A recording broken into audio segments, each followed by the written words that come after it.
Viola Davis is the president, and her job is to go to South Africa and get the G20 countries together to solve world hunger.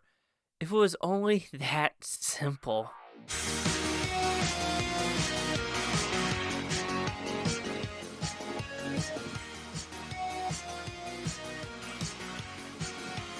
Chase Lee Hockey here with the Blue Futon, reviewing G20. So it's about pretty simple premise.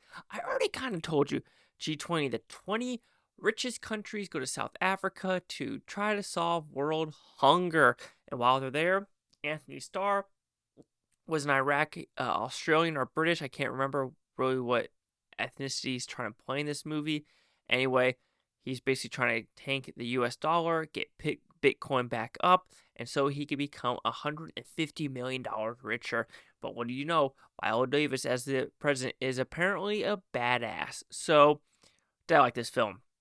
It is so cheesy that you cannot not enjoy some of the things in this film, but also some things are kind of offensive in this movie. So, thinking about the movie in general, okay, Viola Davis is she's a soldier, but she even admits in the movie she really didn't do anything to get this photo op, and that's what most of this movie is about, is her taking a child out of Battle of Fallujah, and she really didn't do anything. She even says in the movie, but because there's a photo op of her, it shows that she's a badass. But Antony Starr's character is more like, I was in the Humvee in front of you, two of my people got killed, we shouldn't even be in this country, and blah, blah, blah, blah.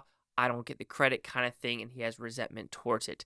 But even in the movie, Viola Davis is like, yeah, I'm not even that badass, really. But then later in the movie, she is badass. But I'll say one thing positive about the badassery, she doesn't waste ammo. And that's one thing I've noticed in movies where you have people in these situations, they waste a shit ton of ammo. But you don't have a lot of ammo. But at least in this movie, Viola Davis does that smartly, where it's one shot, one kill. Headshot, headshot, headshot, headshot.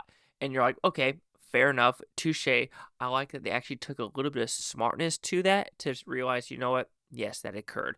The UK Prime Minister seems like a complete ass, and I kind of just find that hysterical that he was just a bumbling buffoon. I mean, look at UK right now. They are bumbling buffoons right now when you think about that. Same with Canada. But anyway, people could say that about America right now. But hey, each your own, I guess, right? I mean, I'm okay with it. People are like, oh, the terrorists, and you might pay more. It's like, I've been paying more for the past 4 years. And you know what? I've never buy eggs and things like that. My 401k TSP brokerage account is still good. I'm okay.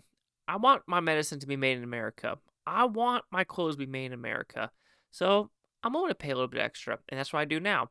Everything I buy is never made in China anymore. From 3 weeks ago, I said, nope, we're done. If it's made in China, I ain't buying it.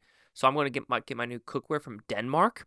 It's $300 something. It's very nice. So it's I'm supporting other countries. It's Dunskies. I got a new beanie from Italy. I'm supporting everything else except China. Sorry. But anyway, so this talks about it, even though it's G20, China's not part of it. And so that's interesting. But South Korea is part of this. They have a good part and everything like that. Okay, as someone who was in Africa for about 6, 7, 8 months, yeah, about somewhere around there, more like 7.5 months. Okay, so I was with a Nigerian army. Of course, that is not the same as South African army. Understand, but let's just put it this way: they're not really trained well, and that's why there's so many coups and unstable regions and countries in this, continent of Africa. And what makes Americans look idiots in this movie is there are these two special forces, African special forces, and the president's son is like, "Are you guys from Wakanda?" And it's like, kid, Wakanda's fake.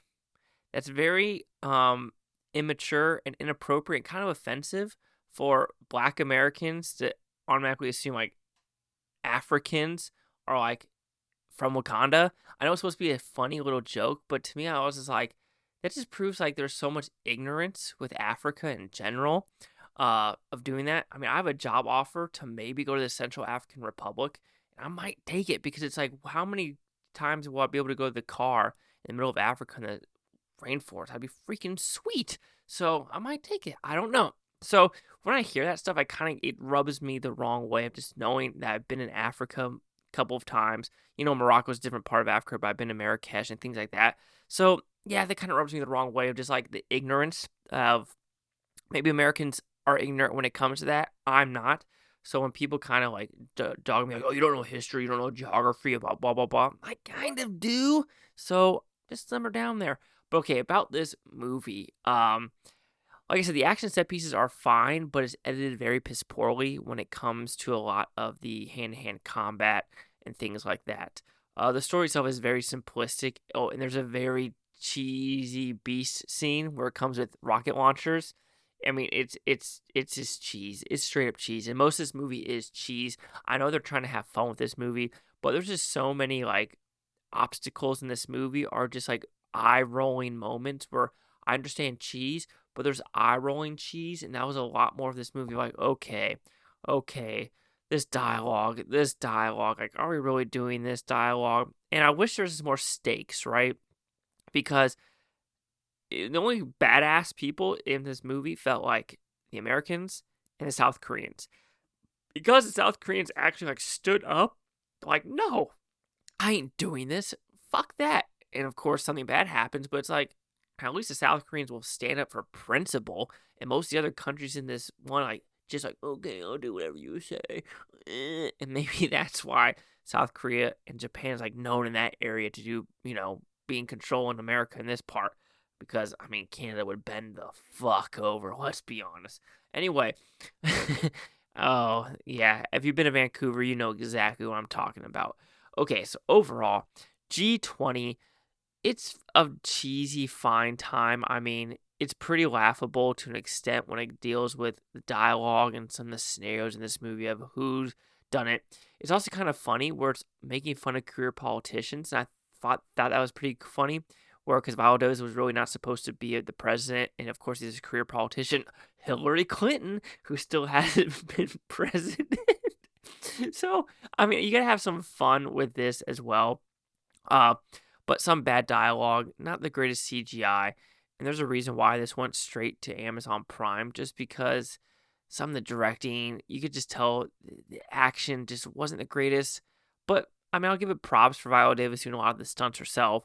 I'll give props to like, having some good gun handling skills when it comes to shooting it. Like, don't spray and pray. One shot, you don't have limited ammo. And yeah, I mean, yeah, AI, AI is going to ruin the world. AI is going to ruin the world. So G20 will receive a 2 out of 5 Futons, which equals that 40%. So see the critics and user scores gave this one.